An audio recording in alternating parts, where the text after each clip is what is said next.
mula sa unang sulat ni Apostol San Pablo sa mga taga-Korinto. Mga kapatid, nang ako'y pumariyan, ipinahayag ko sa inyo ang lihim na panukala ng Diyos, ngunit hindi sa pamamagitan ng malalim na pananalita o matataas na karunungan. Ipinasiya kong wala akong ipangangaral sa inyo, kundi si Hesukristo na ipinako sa krus. Kaya mahina, takot at nanginginig akong humarap sa inyo. Sa pananalita at pangangaral ko'y hindi ko kayo inakit ng matatamis na pangungusap batay sa karunungan ng tao, kundi sa pamamagitan ng patotoo ng Espiritu at ng kapangyarihan ng Diyos. Kaya't hindi sa karunungan ng tao, kundi sa kapangyarihan ng Diyos na babatay ang inyong pananalig kay Kristo. Ang salita ng Diyos.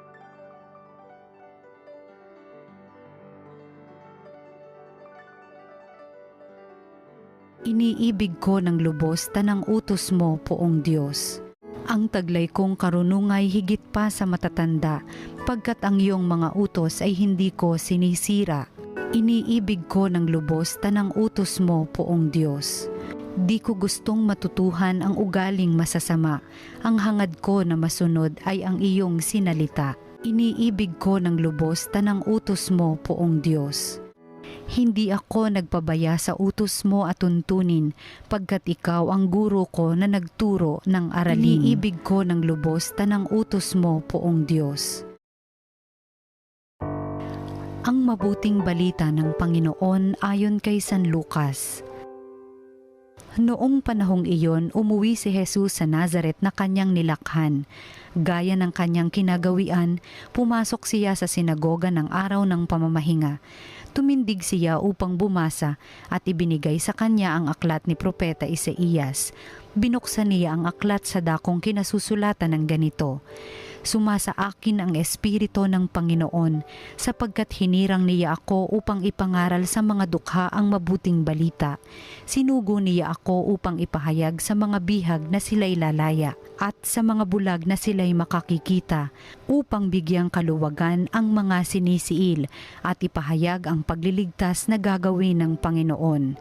Binalumbon niya ang kasulatan at matapos isauli sa tagapaglingkod, siya'y naupo.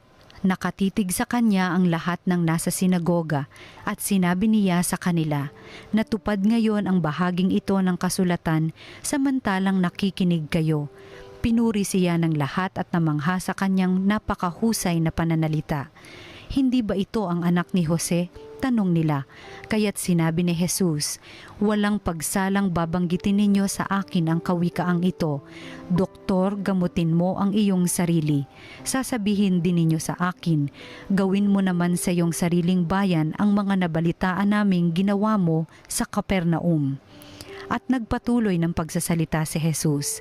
Tandaan ninyo, walang propetang kinikilala sa kanyang sariling bayan, ngunit sinasabi ko sa inyo, maraming babaeng balo sa Israel noong kapanahunan ni Elias nang hindi umulan sa loob ng 3 taot kalahati at magkaroon ng matinding tagutom sa buong lupain.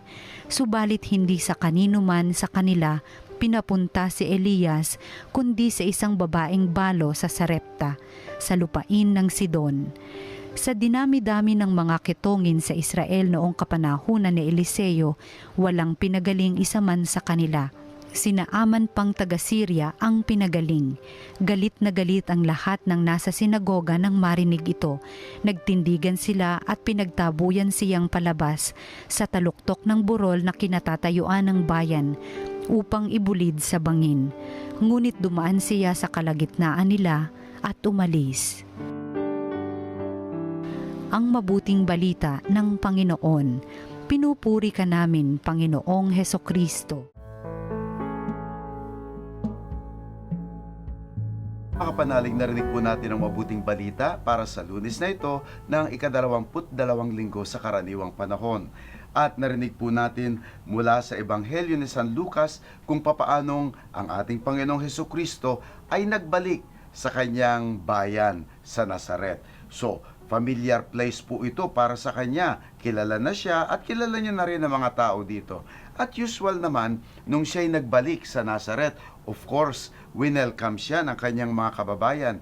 Naalala ko tuloy nung dumating ang ating double gold medalist na si Carlos Yulo mula sa kanyang mga pagkapanalo sa Olympics, ay tuwang-tuwa ang hindi lamang ang mga Manileño, kung hindi ang buong bansa. Dahil tayo ay puno ng pride para sa kanya. Kaya nga't may motorcade, may parada, sinalubong siya ng maraming tao mula sa mga mayayaman at kahit doon sa mahihirap. Ganun po ang pagtanggap sa isang tinaguriang ika nga ay parang bayani, no? At ang ating Panginoong Kristo hindi naman nalalayo dahil kilala na rin ang pangalan ng ating Panginoong Kristo sa mga karatig bayan, lalo na sa Capernaum at yung mga bayan kung saan nakitaan nila siya ng kapangyarihang makapagpagaling at napakagaling manalita. Kaya nga po nung siya bumalik, excited din silang marinig kung ang kanyang sasabihin. At binasa niya nga po itong bahagi ng banal na kasulatan mula sa propeta Isaias. At ito po yung ika nga ay significance para sa atin. Sapagkat sa binasa niya na mga kasulatan mula sa lumang tipan, ay nasusulat din kung ano ang kanyang misyon. Ano ang gagampanan, ano ang dadalhin na biyaya ng ating Panginoong Kristo ang manunubos para hindi lamang para sa Israel, kung hindi para sa buong sangkatauhan. At nauna na nga po dyan, ay ang Espiritu Santo na sumasa kanya. Na alam natin, ang Panginoong Kristo ay ni minsan hindi gumagalaw ng nag-iisa. Bagkus sa tulong ng Espiritu Santo. Kaya nga, kapag naroon ang Panginoong Kristo, meron kang 3-in-1. No? Sa ating Panginoong Kristo, naroon ang Ama, naroon ang Espiritu Santo. At sa kanyang pangangaral, ay nauna na dito ang para sa mga dukha, upang ipangaral sa mga dukha ang mabuting balita. At sinabi rin, ipahayag ang kalayaan para sa mga bihag, at ganun din ang kaluwagan sa mga sinisiil, at ipahayag ang pagliligtas na gagawin ng Panginoon. Pagliligtas ng gagawin ng Panginoon. Bagamat hindi sinabi dito ang mga maraming bagay na ipinagdarasal natin, at ang ating mga pag-asa na sana lumuwag ang ating buhay, umalwan ang ating mga kondisyon, na sana malutasan ang lahat ng marami nating suliranin sa buhay. Ngunit dito po, yung pangloob, yung pangkaluluwa, yung tunay na kaligtasan, hindi lamang sa mga bagay na pangmaterial, ngunit siguro'y mas higit sa lahat, what matters not only for our life here on earth, but for our eternal life in heaven. At yun po ang dala ng manunubos na si Jesucristo. So, dito po makikita natin ang kanyang mga gagawin, ang kanyang mission, ang manifesto, ang kanyang plan of action. Ngunit maliban doon, sinabi niya rin po kasi sa Ebanghelyo na ngayon ang lahat ng ito ay natutupad sa inyong pagdinig. Ibig sabihin po, ito po'y tungkol din sa kanyang sarili, na siya ang Mesiyas. Kaya nga po siguro dapat nagulat yung mga tao dahil sasabihin ni Jesucristo sa kanila na ang lahat ng ipinangangako at inaasam sa lumang tipan, ang lahat ng yan ay natutupad ngayon sa isang tao, sa isang personalidad na kagaya ng ating Panginoon Kristo bilang Mesiyas ang manunubos. So, tungkol din po ito sa pagkatao ng ating Panginoon. Sana nakuha kaagad ng cue, ng mga tao, na sana nagkaroon kaagad sila na, nga naman. At bagamat hindi agad-agad nakita, ang nakita lang ng mga tao ay kung saan siya galing. Kaya sabi na, di ba anak yan ni Jose? Dahil kakilala nga nila, taga dun siya eh. So, nandito na naman po yung nako, wag ka na magsalita sa amin kung ako pa, kilala ko kaya yan. Marami ho tayong ganong mga dialogue na para bang alam na natin ang lahat. Siguro kasi, ikaw ang number 1 marites sa barangay ninyo, kaya alam na alam mo ang lahat. Kaya dito, parang pinapangunahan nilang Panginoon. How can you say this? Paano mo masasabi ito? Gayong kilalang kilala namin kung saan ka nanggaling. Alam namin yung pamilya mo, yung mga ganun ba? Iba minsan, kaya nga po, mahirap po talaga mga kapatid na pangunahan natin ng paghuhusga ang ating kapwa. Dahil si Jesus man ay naging biktima ng ganyang klaseng mga pag-iisip. Ngunit, dito naman sa kanilang rejection, ika nga ay parang hindi nila pagtanggap. Kanina tinatanggap, ngayon hindi na naman na tinatanggap, no? And so, ang ating Panginoon na nagsabi sa kanila nung mga halimbawa, ganun pa rin sa lumang tipan, kung papaanong ang biyaya ng Panginoon ay hindi ibinigay lamang sa mga taga-Israelita, kung hindi pati doon sa tagalabas. Sana clue na rin sa kanila yon na ang pagpapalang dala ng Panginoon ay hindi lamang sa mga special treatment dito sa mga taong ito, kung hindi para sa lahat. Para sa lahat. And so, bagamat sila ay medyo parang nagsiselos, bakit para sa lahat, hindi lang sa amin? No? Isa rin siguro sa dahilan yon kung bakit medyo nagalit sila sa ating Panginoon. At sa kanilang pag-reject at galit sa ating Panginoon, gusto nila siyang itulak. Imagine mga kapatid, gusto siyang itulak sa bangin. No? Ano naman itong mga tao na to, yung mga ganyang klaseng parang rage, no? Bigla na lang nagagalit at kung ano-anong mga magagawa at mapaplanong masama. Ganun pa man, nakaligtas ang ating Panginoon. Niisip ko lang paano kaya kung natuloy yun? Ay, hindi naman matutuloy dahil hindi pa panahon ng ating Panginoon.